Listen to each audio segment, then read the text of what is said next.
Entries in the books of higher vendor क्या बनेगी? हमने परचेजर की बुक्स में तो एंट्री बनाना सीख लिया कि क्या क्या एंट्री बनती है, लेकिन हम entries in the books of higher vendor कैसे बनाए वो देख लेते हैं। हायर वेंडर वो है जिसने सामान बेचा है, तो वो क्या एंट्री बनाएगा? यहाँ पर दो मेथड है। टोटल एसेट वैल्यू मेथड जो उसमें था उसका कोरस्पॉन्डिंग है। नाम तो टोटल एसेट वैल्यू मेथड नहीं हो सकता कायदे से इसका, क्योंकि ये तो अपना गुड्स सेल कर रहा है, असेट तो परचेजर में है, लेकिन उसके कोरस्पॉन्डिंग है, इसलिए इसका नाम भी वो रखा लिखा हुआ है यहाँ। और एक इंटरेस्ट सस्पेंस मेथड है। जो थर्ड है वहां पर असेट पूरी वैल्यू पर नहीं होती, वो तो परचेजर की बुक्स में ही हो सकता है, पॉसिबल यहाँ तो हो नहीं सकता, इसलिए वो मेथड यहाँ है ही नहीं। तो असेट टोटल एसेट मेथड जो था वहां पर उसके कोरस्पॉन्डिंग मेथड है ये, ठीक है ना।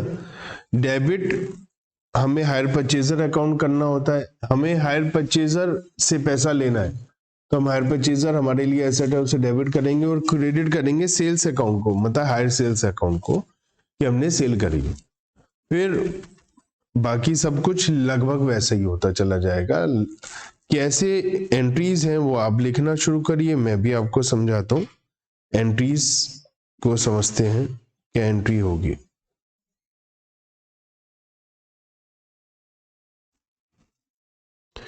तो ऑन एग्रीमेंट, जब एग्रीमेंट साइन होगा तो परचेजर की बुक में क्या एंट्री बनाते थे हम? मैं साथ में परचेजर की एंट्री भी बताऊंगा ताकि आपको कंपैरिजन करने में इजी रहे। ऑन एग्रीमेंट परचेजर ने एंट्री बनाई थी asset account debit to hire vendor, total hire purchase total cash price से, टोटल कैश प्राइस। अब वेंडर अपने यहां जो एंट्री बनाएगा वो क्या बनाएगा? वेंडर ने सेल करी है तो hire purchaser debit to hire sales, amount वही टोटल कैश प्राइस। इसने परचेजर को माल बेचा, जैसे आपने मोहन को माल बेचा तो मोहन टू सेल्स, परचेजर को माल बेचा परचेजर टू सेल्स, सेल की जगह हायर सेल्स, क्योंकि हम सेल और हायर सेल को अलग अलग रखना चाहते हैं। हायर सेल्स हमारी उधार सेल है तो उसे अलग रखना चाहते हैं हम। फिर डाउन पेमेंट होती है, डाउन पेमेंट की एंट्री ये बनाता है hire vendor debit to bank. ये क्या बनाएगा? इसके पास पैसा आ जाएगा, तो ये क्या बनाएगा? Bank account debit to hire purchaser.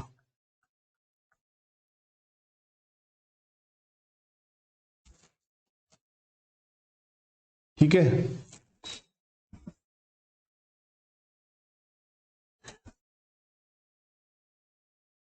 On the date of instalment हम इंटरेस्ट ड्यू करते हैं, interest account debit to hire vendor. इसके लिए इनकम है, इनकम को क्रेडिट करते हैं, इंटरेस्ट इनकम है हायर वेंडर के लिए, और इसने हायर परचेजर से लेनी है तो hire purchaser debit to interest.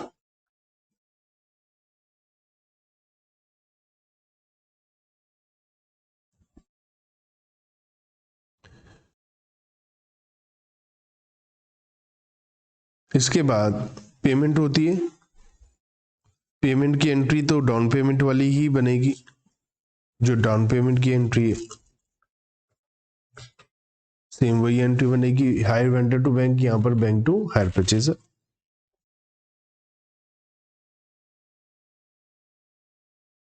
अब हम लोग ट्रांसफर करते हैं लास्ट में, यहां डेप्रीशिएशन लगाते हैं, depreciation account debit to asset. यहां पर उससे रिलेटेड कोई एंट्री नहीं होती है क्योंकि यहां सेट है ही नहीं, तो यहां कोई डेप्रीशिएशन का सवाल ही नहीं है। फिर ये P&L में ट्रांसफर करते हैं, P&L to interest to depreciation. यहां पर इन्हें P&L में एक तो इंटरेस्ट ट्रांसफर करना है और एक हायर सेल्स को पहले साल में केवल हायर सेल्स को सेल कहा जाता है ट्रेडिंग में, तो हायर सेल्स अकाउंट को ट्रेडिंग में ट्रांसफर करना है। तो hire sales account debit to trading account, एक तो ये ओनली इन फर्स्ट ईयर बनेगी एंट्री, केवल पहले साल, क्योंकि हायर सेल्स की एंट्री केवल पहले साल है। और इंटरेस्ट को ये ट्रांसफर कर देंगे अपने P&L में, इनके P&L के क्रेडिट में ट्रांसफर होगा क्योंकि इंटरेस्ट इनकम है। बहुत ही सिंपल है। Accounting in the books of higher vendor. तो हम लोग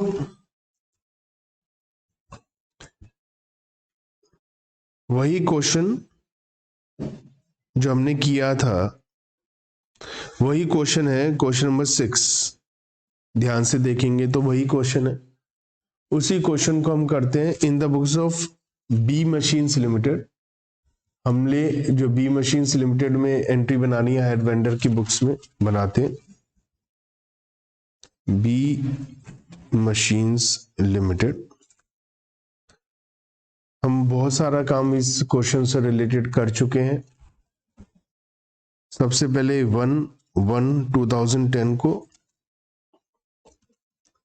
ए limited debit to hire sales, sale करने की entry, total cash price 75,850, down payment की entry, bank account debit to A limited 35,000,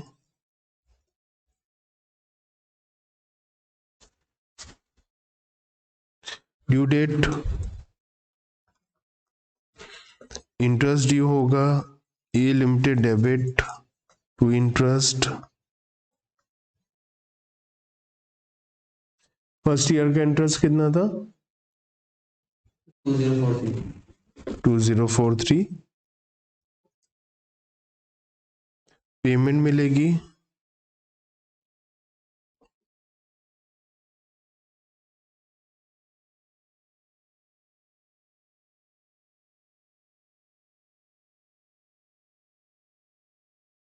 bank account debit to A limited 15,000,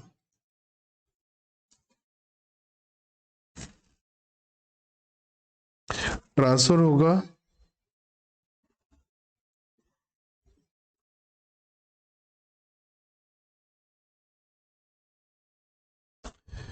एक तो hire sales account को trading में ट्रांसफर करेंगे,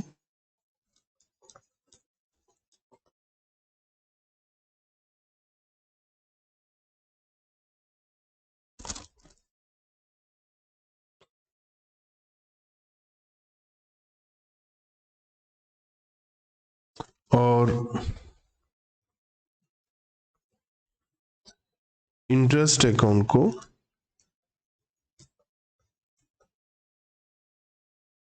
ट्रेडिंग में transfer करेंगे P&L में।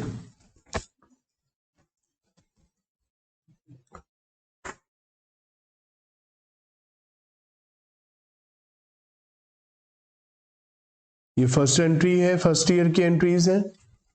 सेकंड ईयर में कोई सेल की एंट्री नहीं है, कोई डाउन पेमेंट की एंट्री नहीं है, सीधा इंटरेस्ट ड्यू होगा। ये limited debit to interest, second year का इंटरेस्ट कितना था 1395, पेमेंट मिलेगी bank account debit to A limited 15,000, interest P&L में ट्रांसफर होगा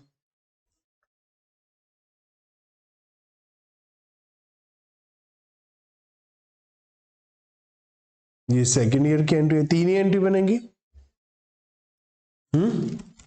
अब लास्ट ईयर ये limited debit to interest 712 payment bank account debit to A limited 15,000 P&L में transfer होगा।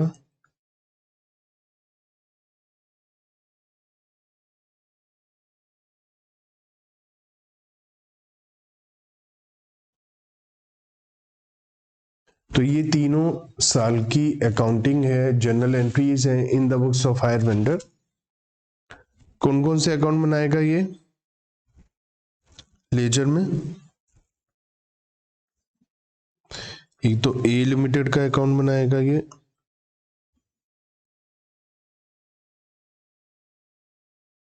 मेनली तो यही अकाउंट है, फिर भी हम इंटरेस्ट का अकाउंट और बना लेते एक बार बनाने के लिए, और हायर सेल्स का अकाउंट बना लेते हैं एक बार बनाने के लिए, वरना कोई जरूरत नहीं होती है इनकी।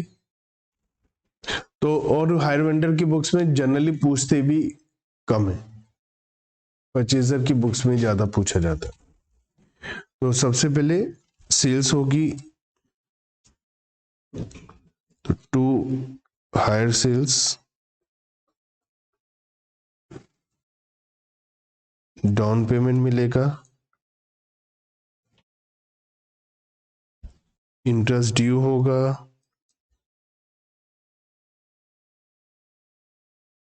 इंस्टॉलमेंट मिलेगी,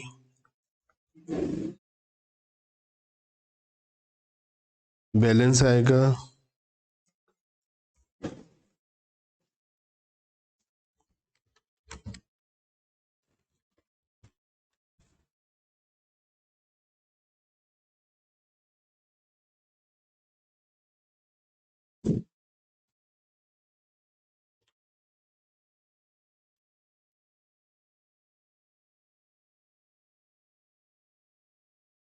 सेकेंड ईयर का अकाउंट बनेगा,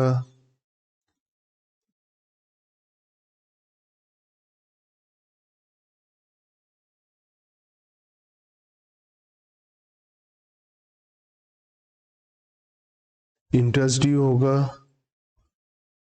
सेकेंड ईयर का 1395,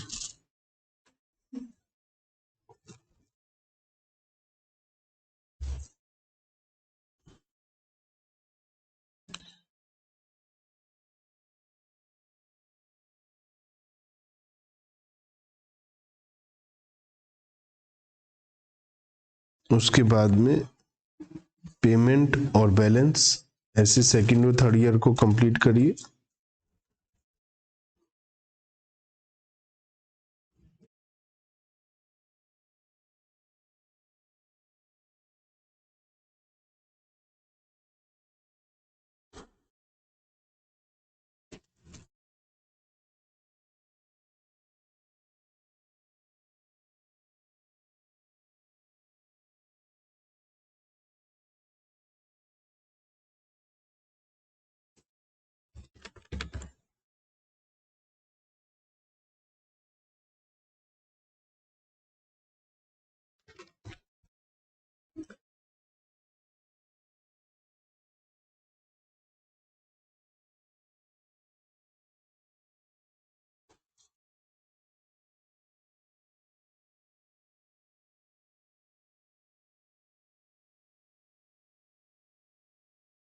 लास्ट ईयर का इंटरेस्ट ड्यू हो जाएगा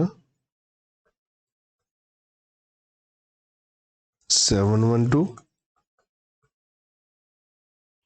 लास्ट ईयर में 15,000 लेने हैं, और जैसे ही इंस्टॉलमेंट की पेमेंट होगी तो अकाउंट क्लोज हो जाएगा। इंटरेस्ट में तो हर साल इंटरेस्ट ड्यू करना है,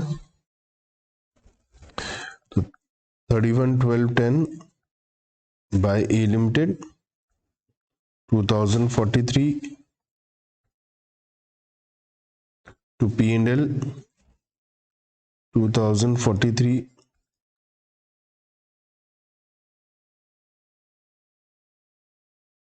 next year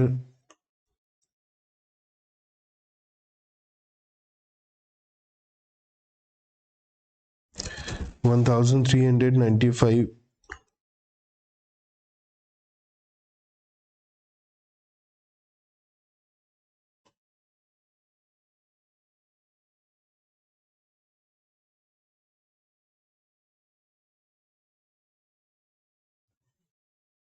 third year,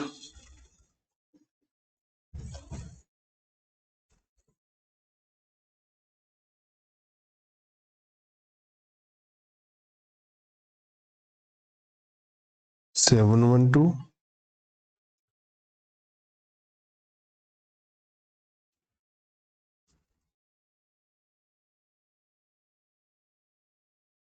higher sales account में फर्स्ट एंट्री की पोस्टिंग आएगी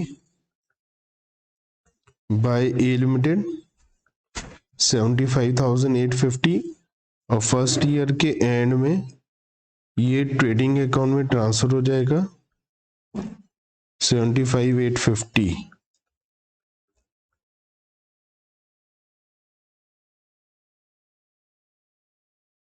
तो हमने सिक्स्थ क्वेश्चन भी कंप्लीट कर लिया, जहां पर हायर वेंडर की बुक्स में हमें जनरल एंट्रीज बनानी थी।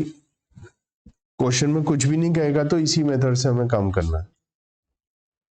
अगर हम ये देखें इसके बैलेंस शीट में क्या आएगा और P&L में क्या आएगा, तो जो बैलेंस शीट है हमारी एज एट 31 दिसंबर 2010, उसमें असेट में ए लिमिटेड का बैलेंस आएगा 27,893 और जो बैलेंस शीट बनेगी 31/12/11 को, उसमें ए लिमिटेड का बैलेंस आएगा 14,288 और लास्ट में नहीं आएगा।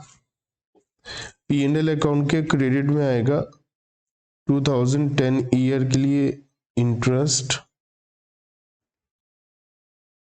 2043, 2011 में आएगा इंटरेस्ट 1395, 2012 में आएगा इंटरेस्ट 712 रुपये। तो इस तरीके से हमारा P&L अकाउंट और बैलेंस शीट भी दिखाई देगी।